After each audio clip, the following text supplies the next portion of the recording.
رمضان المبارک کا مہینہ جہاں عبادت کا مہینہ ہے، اس سے کہیں زیادہ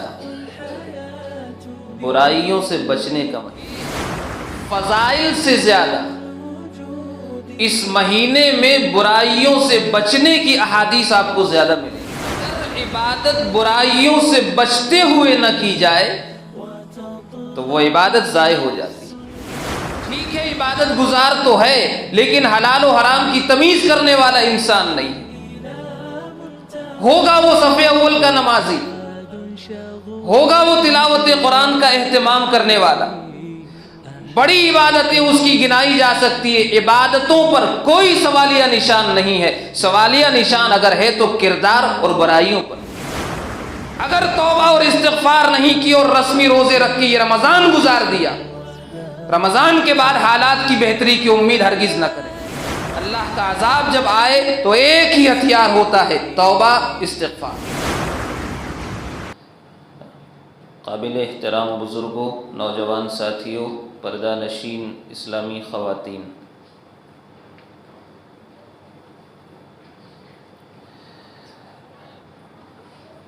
ہمارے یہاں رمضان المبارک کے مہینے کے حوالے سے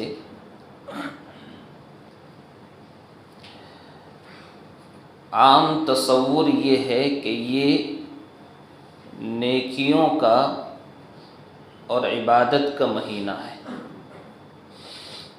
یہ عام تصور ہے۔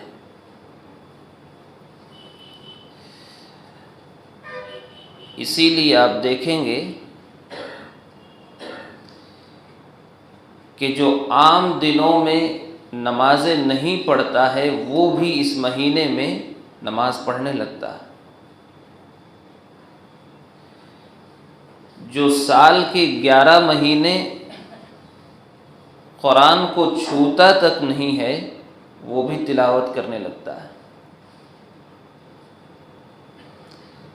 یعنی عبادتوں میں اضافہ ہو جاتا ہے۔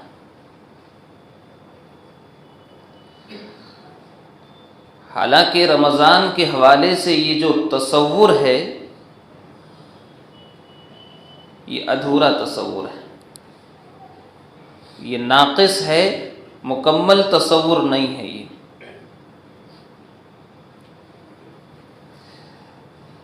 رمضان المبارک کا مہینہ جہاں عبادت کا مہینہ ہے،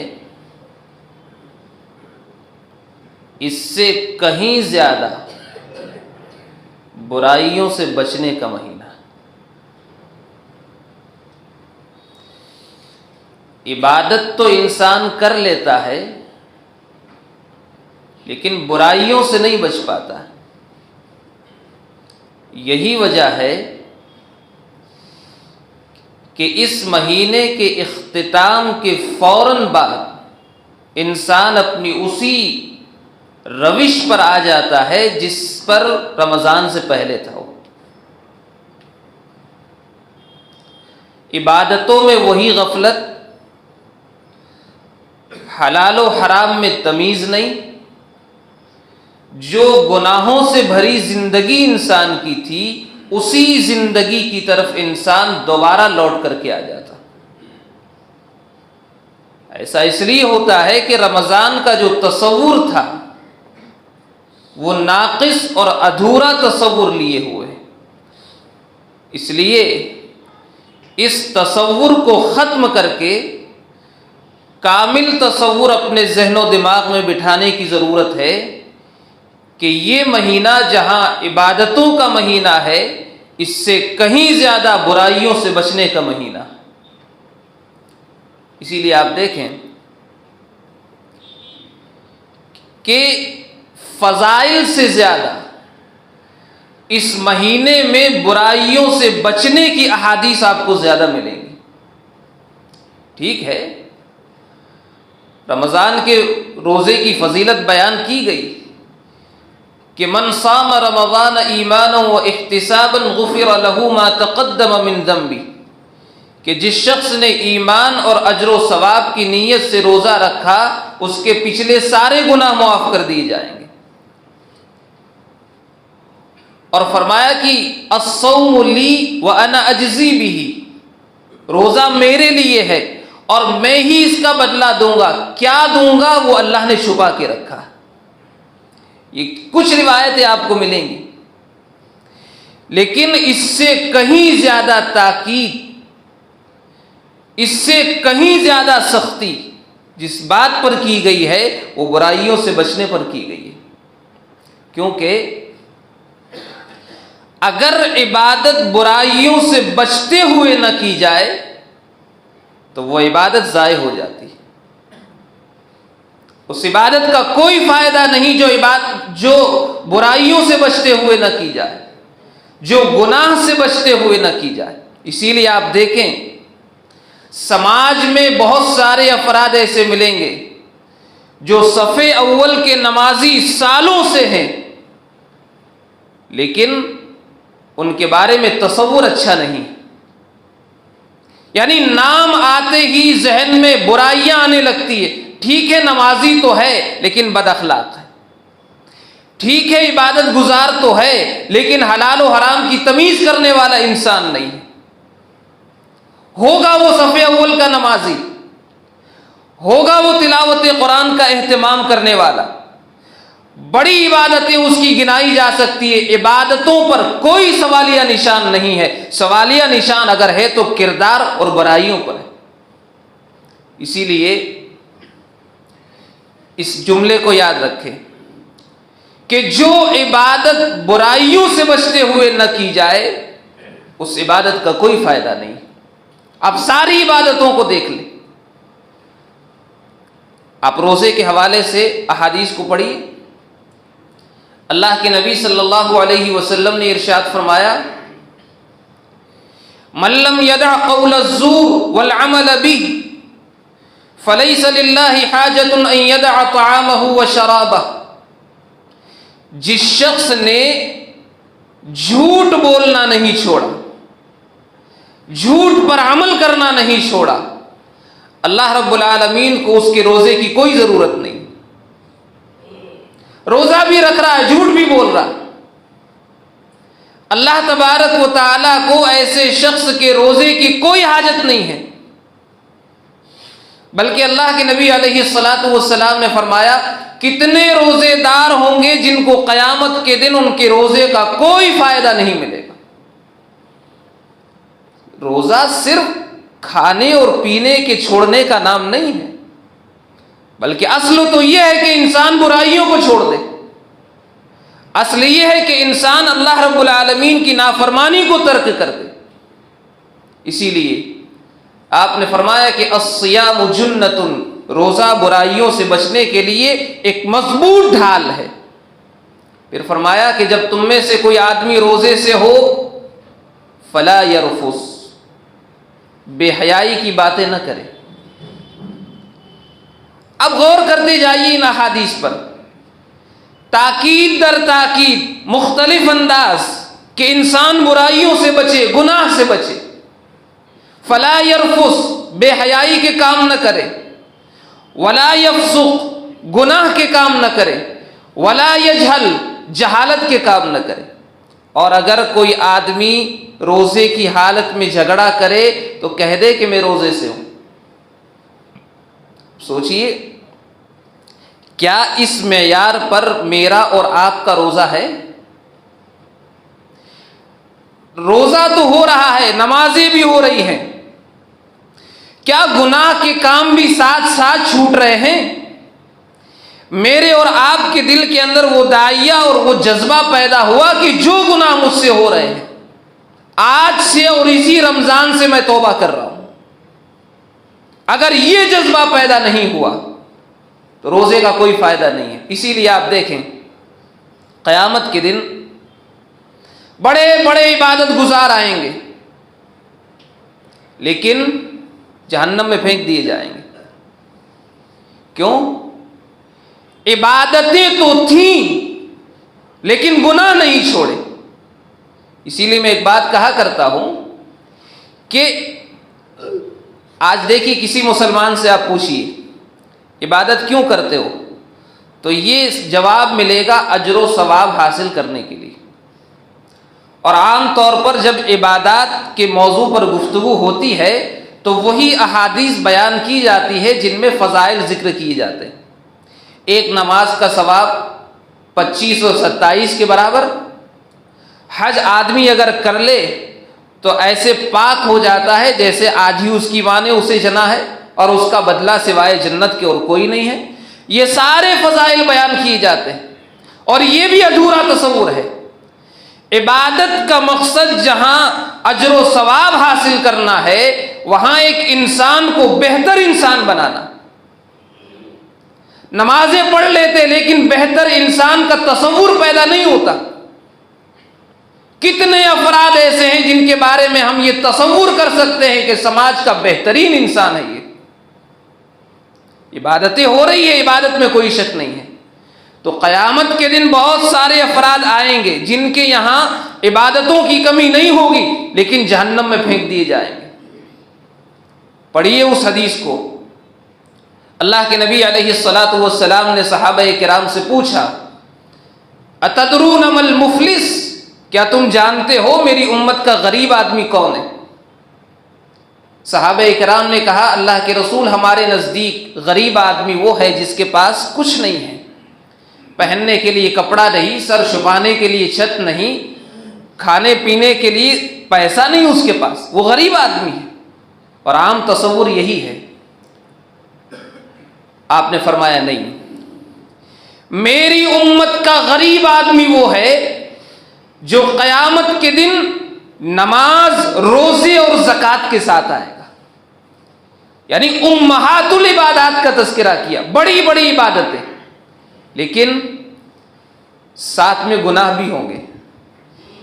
کسی کو گالی دی ہوگی، کسی پر تہمت لگائی ہوگی، کسی کا خون بہایا ہوگا، کسی کا مال کھایا ہوگا، کسی کو ناحق مارا ہوگا۔ اللہ رب العالمین ان سارے مظلوموں کو اس کی نیکیاں دے دے گا، اور اگر کچھ حساب و کتاب باقی ہے، ان مظلوموں کے گناہ اس پر ڈال کر اسے جہنم میں پھینک دیا جائے گا۔ نیکیاں کی تھی اس نے، شاید میرے اور آپ کے نزدیک سماج کا بہت بڑا عبادت گزار ہوگا وہ، لیکن نتیجے کے اعتبار سے وہ جہنمی انسان ہے۔ کیوں؟ اس لیے کہ عبادتیں تو کی ہیں اس نے، برائیوں سے نہیں بچا۔ آپ اس روایت کو بھی اپنے سامنے رکھیں۔ اللہ کے نبی علیہ الصلاۃ والسلام کے سامنے دو عورتوں کا تذکرہ کیا گیا، بڑی معروف روایت ہے وہ۔ ایک عورت جو بڑی عبادت گزار تھی لیکن بد اخلاق تھی، کریکٹر کے اعتبار سے، اخلاق کے اعتبار سے بہتر نہیں تھی، برائیوں سے بچنے والی نہیں تھی۔ عبادت کے باوجود اللہ کے رسول کا فیصلہ اس عورت کے بارے میں یہ ہے کہ ہی فی النار، وہ جہنمی عورت ہے۔ کیوں؟ عبادت تو کی تھی، گناہ سے نہیں بچا تھا۔ اور دوسری عورت جس کے یہاں فرائض کے علاوہ نوافل کا اتنا اہتمام نہیں تھا، لیکن با اخلاق تھی، گناہوں سے بچنے والی تھی، آپ نے فرمایا وہ جنتی عورت ہے۔ غور کیجئے کتنے عبادت گزار ہیں جو اپنے آپ میں بڑے خوش ہیں کہ ہم روزہ بھی رکھ رہے ہیں، تراویح بھی پڑھ رہے ہیں، نمازیں بھی پڑھ رہے ہیں، رمضان میں ہماری فجر نہیں چھوٹتی، زکوٰۃ بھی دے رہے ہیں، صدقہ اور خیرات بھی کر رہے ہوں گے، لیکن نتیجے کے اعتبار سے قیامت کے دن کہیں زیرو نہ ہو جائے۔ کیوں؟ اس لیے کہ اصل مقصود یہی ہے کہ ایک انسان کو عبادتوں کے ذریعے بہتر انسان بنایا جائے۔ تو بھائیو، یہ پہلا پیغام ہے۔ عبادتیں کر رہے ہیں، اچھی بات ہے۔ میری اور آپ کی ذمہ داری جہاں عبادت کرنا ہے، وہاں عبادت کے ساتھ ساتھ اپنے آپ کو بہتر انسان بنانا بھی۔ یہ پہلی بات۔ دوسری بات جو اس خطبہ جمعہ کے حوالے سے مجھے آج کرنی ہے وہ یہ، آئیے پہلے اس روایت کو اپنے سامنے رکھیں جو بڑی معروف ہے۔ اللہ کے نبی علیہ الصلاۃ والسلام ممبر پر چڑھے، پہلی سیڑھی پر آپ نے آمین کہا، دوسری پر آمین کہا، تیسری پر آمین کہا۔ صحابہ کرام نے اللہ کے رسول سے پوچھا، اللہ کے رسول یہ خلاف معمول آپ نے آمین کیوں کہا ہے؟ آپ نے فرمایا حضرت جبرائیل علیہ السلام آئے تھے، 3 بد دعائیں دی اور تینوں پر آپ نے آمین کہا۔ اور ایک بات کو یاد رکھیں، اللہ کے رسول جلدی کسی پر بد دعا نہیں کرتے اور نہ کسی کی بد دعا پر آمین کہتے ہیں۔ اگر رسول نے کسی معاملے میں کسی کو بد دعا دی ہے، اس کا معنی یہ ہے کہ معاملہ بہت ڈینجر ہے، بہت سیریس ہے۔ آج دیکھیے ہاسپٹل میں آکسیجن نہ ملنے پر انسان کتنا پریشان ہے، انسان کو وینٹیلیٹر نہ ملنے پر کتنی پریشانی ہوتی ہے۔ اس سے کہیں زیادہ پریشانی یہ ہے کہ انسان اللہ کے رسول کی بد دعا کا مستحق ہو جائے۔ رسول نے اگر کسی کی بد دعا پر آمین کہی ہے یا کسی کو بد دعا دی ہے، اس کا معنی یہ ہے کہ معاملہ بہت سیریس ہے۔ ذہن میں رکھیں اس بات کو۔ 3 بد دعا میں سے ایک بد دعا کیا تھی کہ جس شخص نے رمضان کا مہینہ پایا اور اپنی مغفرت نہ کروا سکا، اس پر اللہ کی لعنت۔ یعنی اس مہینے کے اندر میری اور آپ کی ذمہ داری ہے کہ اللہ سے اپنے گناہوں کی مغفرت اور معافی کروانی ہی ہے، کوئی چارہ نہیں۔ اور اگر مغفرت نہیں کروائی، گناہوں سے توبہ نہیں کیے، یاد رکھیں اللہ کے رسول کی بد دعا سے بچ نہیں سکتے، اس لیے کہ بد دعا دینے والا فرشتوں کا سردار ہے اور بد دعا پہ آمین کہنے والا انسانوں کا سردار ہے، رد نہیں ہوگی۔ اگر مغفرت نہیں کروا سکے، حالات کی بہتری کی امید کبھی مت کریں، ہو ہی نہیں سکتے۔ اس لیے کہ جس شخص کو رسول کی بد دعا مل جائے، اس شخص کا بیڑا کبھی پار ہوگا نہیں ہو سکتا ہے۔ آج دیکھیے یہ حالات اس وقت جو بن رہے ہیں، کیوں بنتے ہیں؟ اللہ رب العالمین کو کیا ضرورت ہے اپنے بندوں کو پریشان کرنے کی؟ قرآن کریم کی جو آیت کریمہ میں نے پڑھی، اس آیت پہ غور کیجیے۔ اللہ نے ارشاد فرمایا، اولا يرون انہم یفتنون فی کل عام مرۃ او مرتین۔ اللہ نے ایک سوال کیا، لوگ دیکھتے نہیں ہیں کہ سال میں 1 مرتبہ یا 2 مرتبہ ان کو آزمایا جاتا ہے، پریشانی میں ڈالا جاتا ہے۔ کیوں ڈالا جاتا ہے؟ اللہ کہتا ہے کہ ان کو آزمائش میں، پریشانیوں میں ڈالا جاتا ہے، پھر بھی نہ وہ توبہ کرتے ہیں نہ نصیحت حاصل کرتے ہیں۔ کتنی توبہ ہم نے کی، کچھ برائیاں میرے اندر بھی ہوں گی، آپ کے اندر بھی ہوں گی، دنیا کے ہر انسان کے اندر ہے، کوئی برائیوں سے پاک نہیں ہے۔ آخر توبہ اور استغفار کا کیا ہوا؟ اگر توبہ اور استغفار نہیں کی اور رسمی روزے رکھ کے یہ رمضان گزار دیا، رمضان کے بعد حالات کی بہتری کی امید ہرگز نہ کریں۔ وسائل کبھی کام نہیں آتے، اللہ کے عذاب کے سامنے وسائل کبھی کام نہیں آتے، اس بات کو یاد رکھیں۔ اللہ کا عذاب جب آئے تو ایک ہی ہتھیار ہوتا ہے، توبہ، استغفار۔ اللہ کے رسول کی اس حدیث کو پڑھیے، پیارے نبی صلی اللہ علیہ وسلم فرماتے ہیں، من لزم الاستغفار، جس شخص نے استغفار کا اہتمام کیا، جعل اللہ له من كل ضيق مخرجا ومن كل هم فرجا ورزقه من حيث لا يحتسب۔ جس شخص نے استغفار کا اہتمام کیا، اللہ رب العالمین تنگی سے نکلنے کے راستے اس کے لیے آسان کر دیتا ہے، مشکلات سے نکلنے کی راہیں ہموار کر دیتا ہے، اور ایسی جگہ سے اللہ رزق دیتا ہے انسان سوچ نہیں سکتا، گمان نہیں کر سکتا۔ بھائیو، اب بڑی اہم ترین آیت آپ کے سامنے رکھ رہا ہوں استغفار کے حوالے سے۔ اللہ نے فرمایا سورہ ہود میں، وَأَنِ اسْتَغْفِرُوا رَبَّكُمْ، اے میری قوم استغفار کرو، ثُمَّ تُوبُوا إِلَيْهِ،